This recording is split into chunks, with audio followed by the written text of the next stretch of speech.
I want to now bring up an attorney that represents the Willets Point Industry and Realty, Mr. Michael Gerard. Michael? Thank you, Councilman. My name is Michael Gerard. I'm the attorney representing the businesses in Willets Point. The city cannot single out a single disfavored neighborhood for neglect and then punish that neighborhood for being neglected.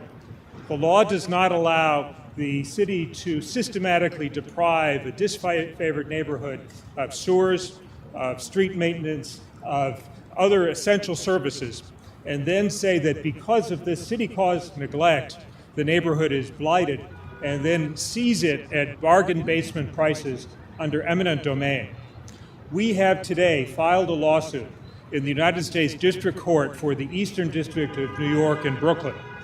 The lawsuit alleges that the city has violated the due process and equal protection clauses of the United States Constitution and the New York Constitution, that the city has created a common law nuisance, that it has created trespass, that it has violated the city charter and violated other laws in systematically depriving this one neighborhood of essential services.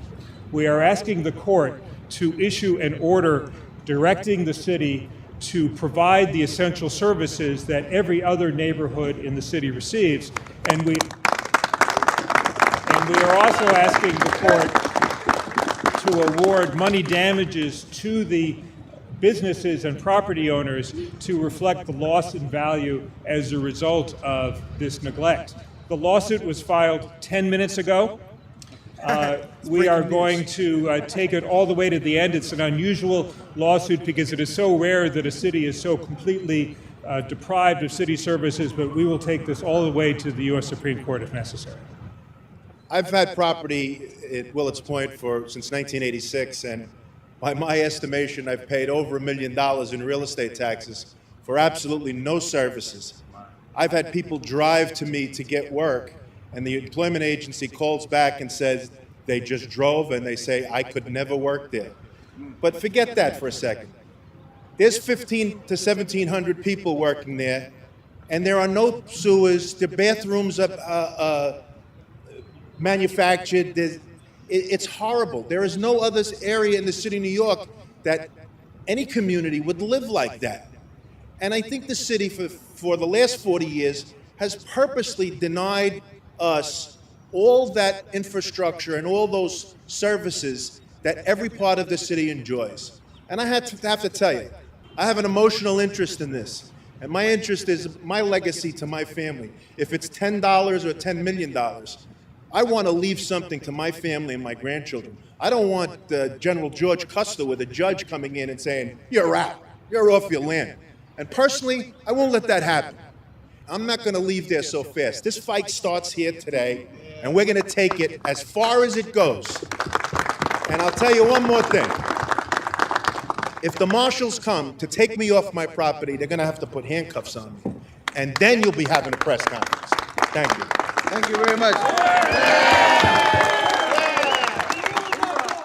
I was at Hunts Point, Bronx, and that city moved me to Willets Point, gave me IDA, Industrial Development Agency bonding.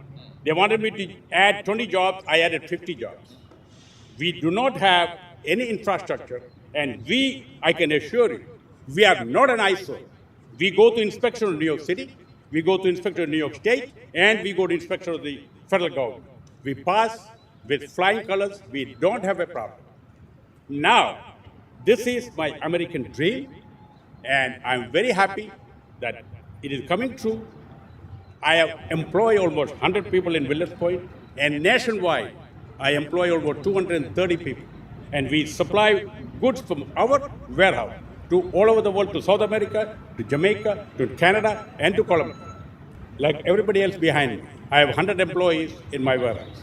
These are all entry-level jobs for the new immigrants.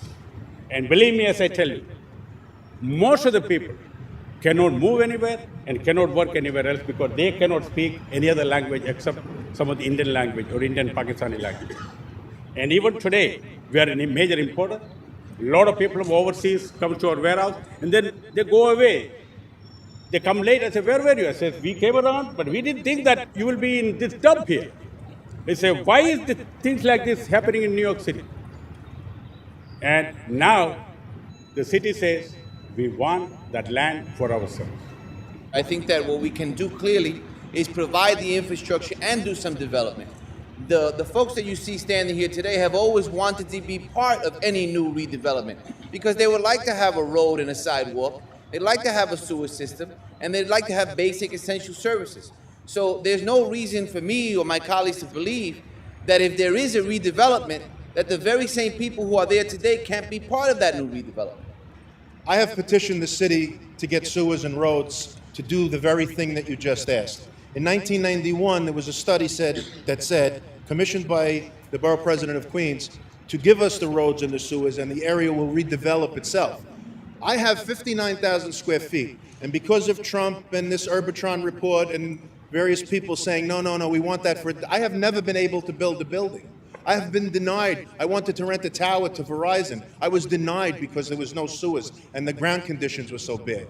So to answer your question, that area would be developed. It would be a business community like you see on Long Island and upstate New York if we had the sewers. You can't build a building because you can't get a certificate of occupancy.